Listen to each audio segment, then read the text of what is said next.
welcome back to the Zak Wylde Productions podcast. I am Zak Wylde Productions. And I'm Pete Bussell Holland. Glad to have you back on board. Now this week, we're taking a journey into deep space. Because this week, we're talking about sci-fi. And specifically, the story we'll be talking about is Adrift, Journey into the Unknown. And I believe that this is from the Terran universe.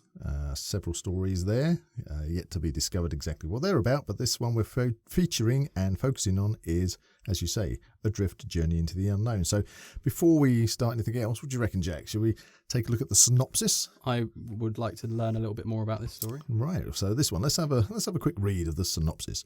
So, Adrift, Journey into the Unknown. The stellar cargo ship Celestial should be on a voyage like any other. Then, when investigating a strange signal, the crew of the Celestial may not escape the danger that awaits them. Ooh. Dun, dun, dun. So it sounds like a dark sort of story with a bit of mystery. Well, what could this signal be? Obviously, they're going through interstellar space. We're talking about a man-made signal? Could it be an alien signal? Could it be a distress beacon?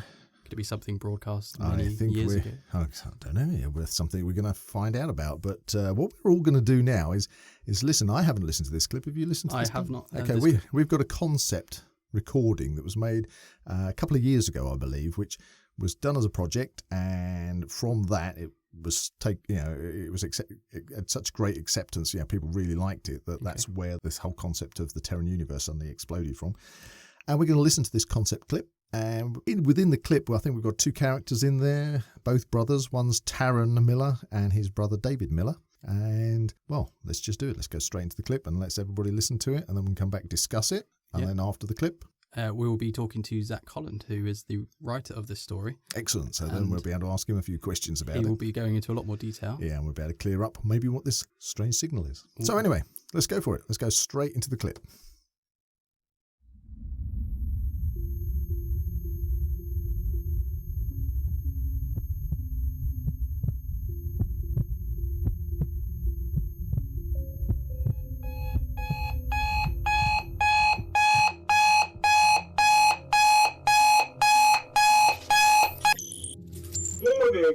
Warning, oxygen levels low. Please seek additional assistance immediately. David! Wait, where am I? Warning, this is a code 9 The ship? situation. The crew? Please seek additional assistance. Just stay calm, Taron. Just stay calm. Okay, focus. Code 9. System. Activate distress signal Theta Sigma 245. Confirm. User. T. Miller. Engineer. Cargo ship Celestial. We're attacked by something. Someone. Oxygen levels low. Coordinates unknown. Status. Adrift.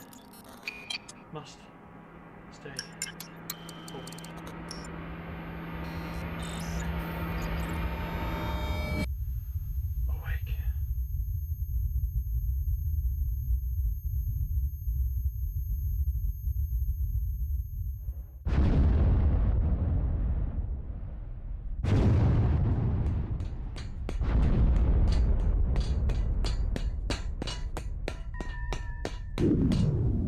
Military bridge!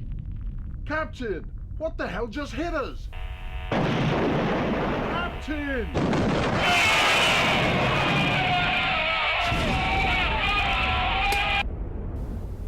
This is the First Officer David Miller of the cargo ship Celestial. All hands abandon ship. I say again, all hands abandon ship. Get to the light pods, run! Oh damn, where's Taron?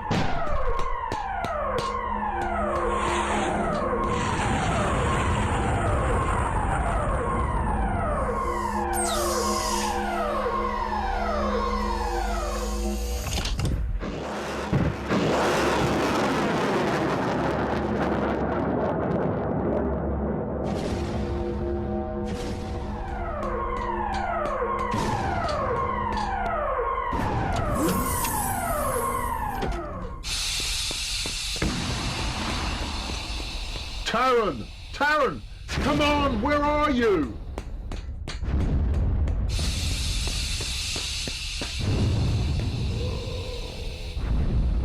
Taron, you're hurt. Are you okay? Come on, we've got to get to a life pod. Come on, little brother, wake up! Come on! Man, you didn't have to hit me that hard.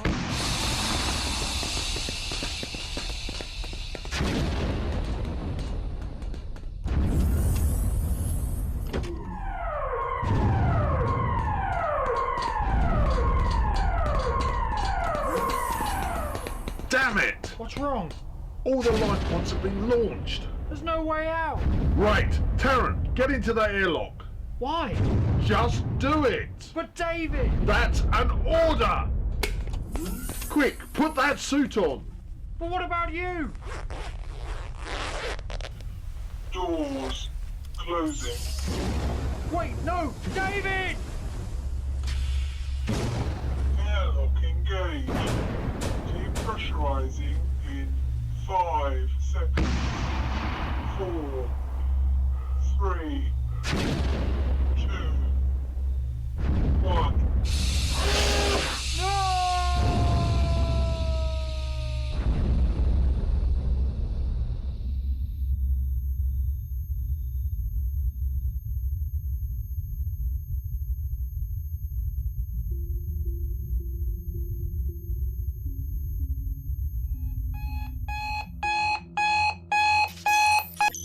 Warning, oxygen levels critical. Life support systems failing.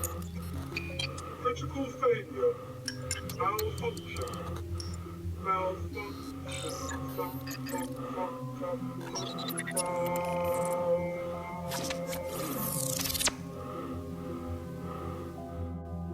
Light. I see a light. David.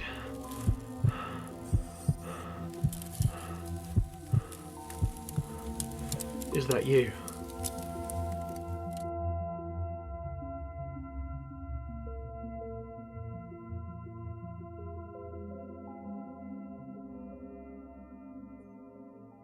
Okay, so we're back after listening to that concept clip. It's a very dramatic concept clip, I must add. Yeah, I mean, it certainly did allow the listener to kind of develop a picture in their mind of what's going on in that scenario. I mean, for me, it sounded like a ship that was under attack and people trying to escape, exit, use, I don't know, evac suits. Yeah. Escape pods were mentioned. Lots of science. Sounded like the ship itself was probably beyond repair. It sounded like people were dying left, right and centre, to be honest. And a very dramatic ending as well. Yeah, I'd say I'd want to know more, definitely. Well, we all want to know more, and that's why we've now got with us in the studio the writer of Adrift, Journey into the Unknown, Zak Holland. Welcome. Hello, thank you for inviting me to this podcast. It's a pleasure, and we're hoping that you're going to give us, or should I say you're going to enlighten us maybe a little bit more to this particular audio drama. Well, if you didn't already know, I was Taron in that particular. Oh, that was you. Yes, that was me. That was you. So I recognise the voice now. So what inspired the that original concept clip? I take it was made a couple of years ago. Well, I was given audio assignments, and that's basically what I came up with on the day that I actually wrote it on the day I was given the assignment. Okay, so that's very short notice. I came up with an 8-page script that in fact was too long. Which I then had to reduce down to a 5-page script, okay, which then went up to a 21-page script, and following further drafts went up to a 35-page script, which is what we're going to be going to forward with the whole audio drama. The full audio drama.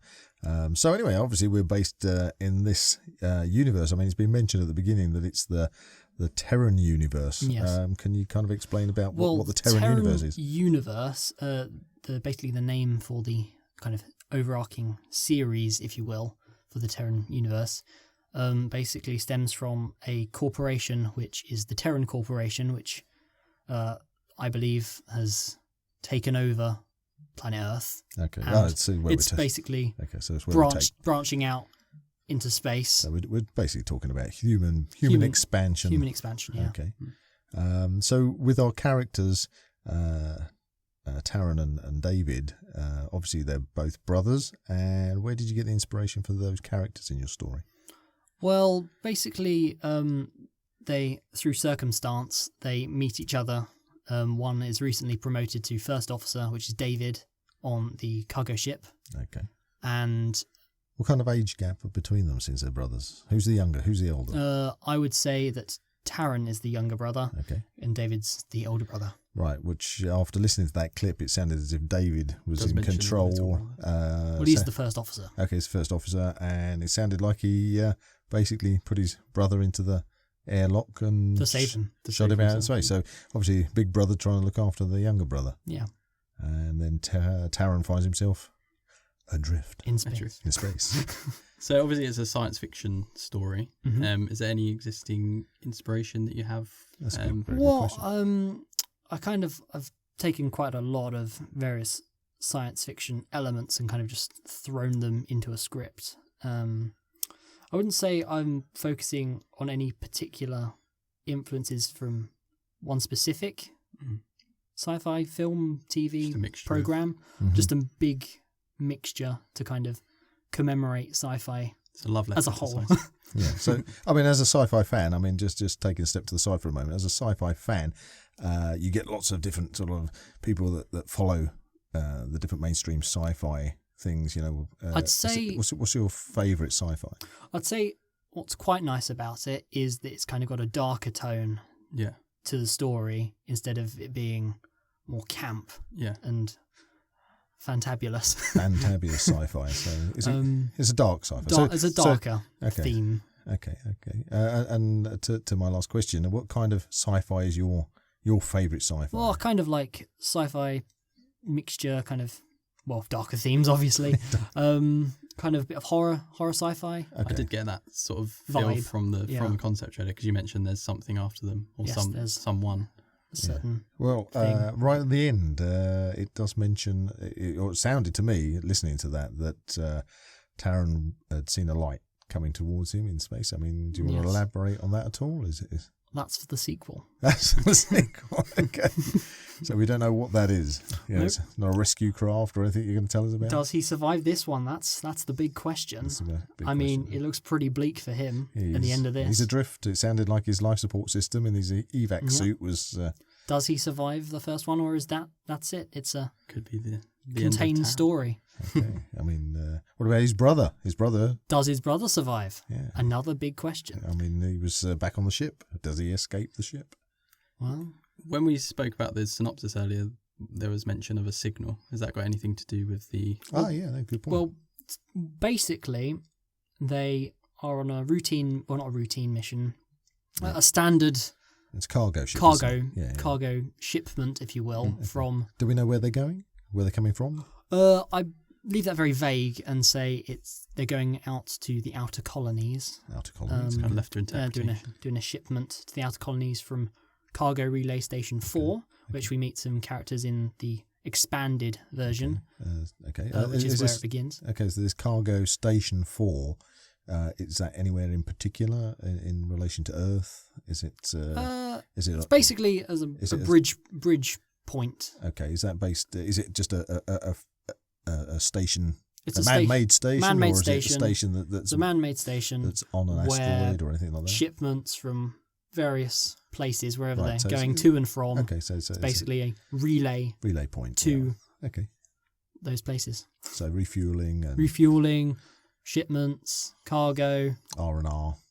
So this is where they get their signal on the... So is on it the the cargo station or in mission. between?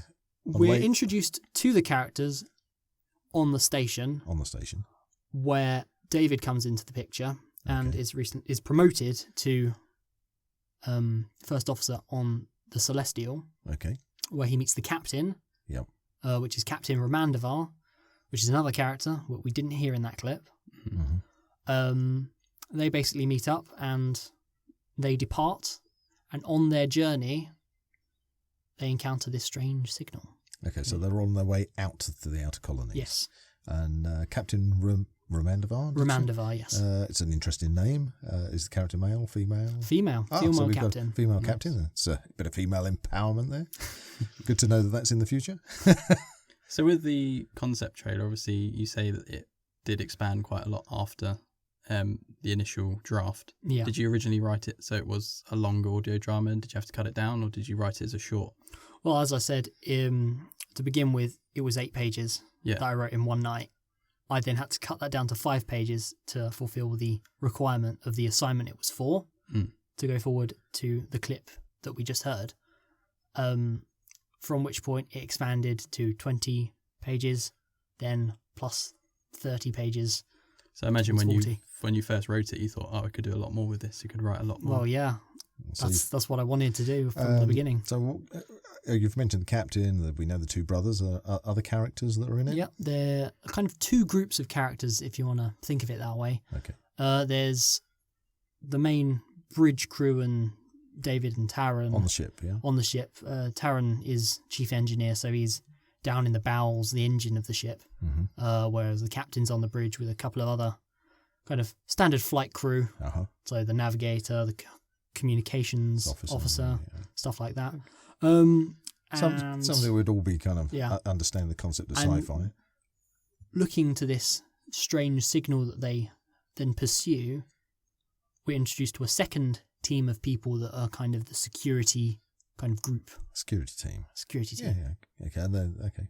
What about, you mentioned there's people on the actual refueling depot, that's a way like to be honest, station. It's very brief. That's right at the beginning. It's very brief. But that is an introduction to characters that will return. That was going to be my next question, actually. Are there any characters here that we're going to... To think of the Adrift series, yeah, it's multiple things happening in multiple places at the same time. Within the same universe. Within the same Terran universe. Yeah. So in order to understand and appreciate all the different stories by listening to them, you can say, now we can see how they all interlink. So as a kind of example, so we introduced the characters in the first one. Yeah. They may or may not appear in the second one. He's being shifty. He's being shifty, Jack. I need more information. And the third one may be a completely new set of characters. Okay. Or it could be visiting a certain portion of the characters from the first one. Okay, we've spoken about this being in the Terran universe and a series of stories. How many stories are we talking about at this present moment? And is that amount going to expand? Volume 1, obviously, Adrift Journey into the Unknown is only a portion of Volume 1. Okay. There's obviously the second one, which has already been written, which is Adrift 2, The Killing Ground. Right, so we've got two stories of Adrift. Of the first release. In the first volume. Yeah. Okay. And are there going to be subsequent follow-ups after that you've got? I have a certain idea. Again, he's being very shifty, isn't he? Bless him. Oh, yes. Okay, so, well, that's great. So just throwing out there on general sci-fi, just so people listening can know. I mean, what kind of sci-fi things do you like? You can name a movies, series. Alien. You like Alien. So Aliens. I can see you've mentioned you like the darker side. Doctor Who. Okay, Doctor Who. Well, Doctor Who, I know, controversial at the moment. I mean, some people love the new Doctor Who series, some people don't. Do you want to tell us, what do you feel about it? If it's got a good story, I haven't got too much trouble. Okay, so really, I think I've got to say, for myself, it's all down to, because I'm the senior in here. I represent the Silver Surfers here, and grew up on classic Who from the 60s, and that's my favourite Who, if we're talking Who.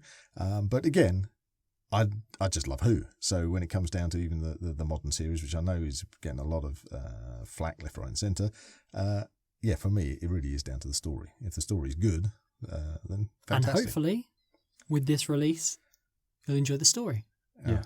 So the story is a big important part of. Oh yes. Your for me, that's the main thing. Yeah, getting a good story. It's got a good story. Engaging. Yeah. Very engaging.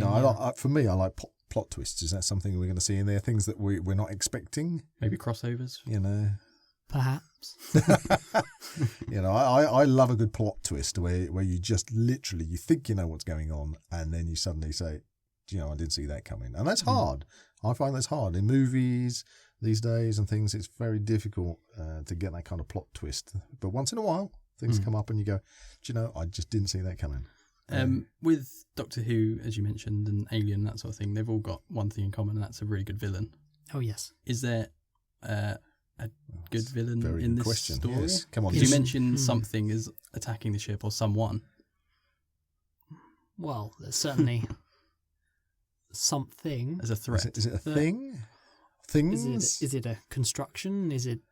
Well, that's the question, isn't it? Oh, That's right. something to discover upon listening to the final... So that might be included in this plot twist. Maybe. And is this thing something that is unique to this particular story, or It might, perhaps, maybe, return in future volumes of Adrift, right? if there are any.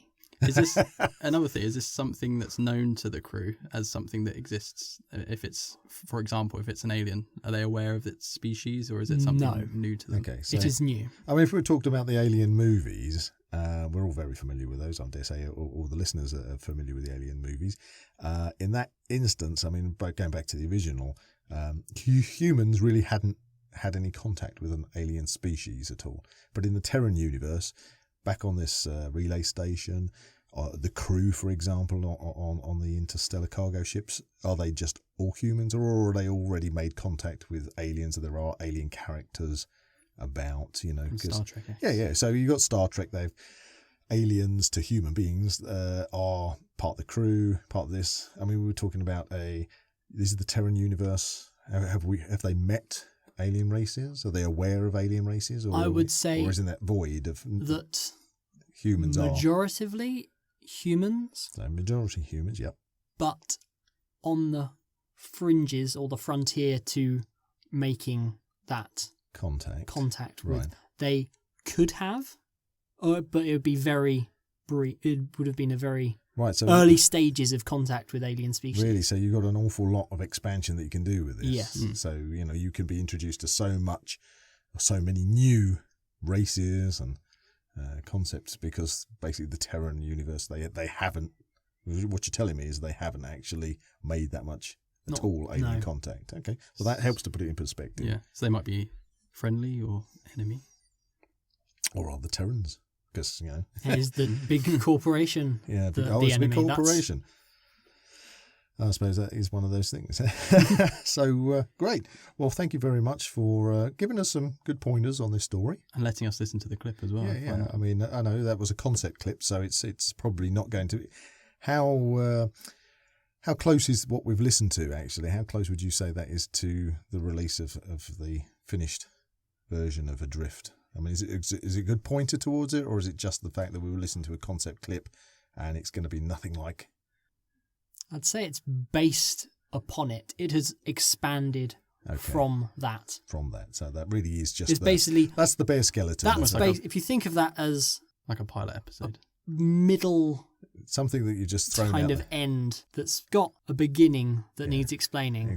But that was never expected to be used as a sort of a public concept to throw out. I mean, we've all listened to it today, but yeah, that was, as you say, knocked together quite quickly because you were given a very short period of time to do it. So we're looking to have a much more richer feel to more in-depth feel to the actual finished expanded version. Right. Okay. Great. Well, thank you very much. Thank you very much for giving us some more information. It's been a pleasure having you here. It's been a pleasure to have been on this podcast. And hopefully, would you like to come back? We'd love to have you back in. Yeah. I'm sure there's a lot of more future projects that you'll be involved in. I dare say that our listeners probably got questions they want to ask you as well. So if you're happy to come in and answer questions that are set down by our listeners, would you be happy to do that? Yeah, sure. Well, you heard it here first, listeners. Okay, so if you've got any comments or any feedback or any questions, then pop them down and we'll read those out in due course. Well, thank you for having me. Thank you for very much. joining us. Bye for now. So to finish up the podcast, we are going to our social media roundup. And we have questions and comments in from listeners. And this week we have a comment in from a Mr. James Leaper, who has been following us. And he said it would be really nice if he could see more behind the scenes. And yes, James, we will certainly be doing that. We'll be posting up photographs on Instagram and on Facebook. And we are looking also to do vlogs on YouTube so that you can see some of our voice artists doing their thing in the studio, which I'm sure you'll find very interesting. So if you've got any other questions or comments out there, then please send them in, comment, whichever social media platform you are following us on, put it down in your comments and we will choose you and we'll be reading those out every week, Jack. Yeah, absolutely. We'll get to your comments and we'll go into as much. So, across the board, thank you very much. Everybody that's following us, everybody's liking our podcasts and, just basically generally giving us your support. Thank you very much, everybody. And of course, you can visit the website www.zakwyldeproductions.com, as well as liking and following Zak Wylde Productions on Facebook, Twitter and Instagram, where you'll be able to see some more behind the scenes information. And listen to the podcasts on either the website, YouTube or Podbean. And thank you very much, everybody, for listening in this time and look forward to catching up with you on the next podcast. Thank you very much. And I suppose that just leaves us with one thing to say. Cue the jingle.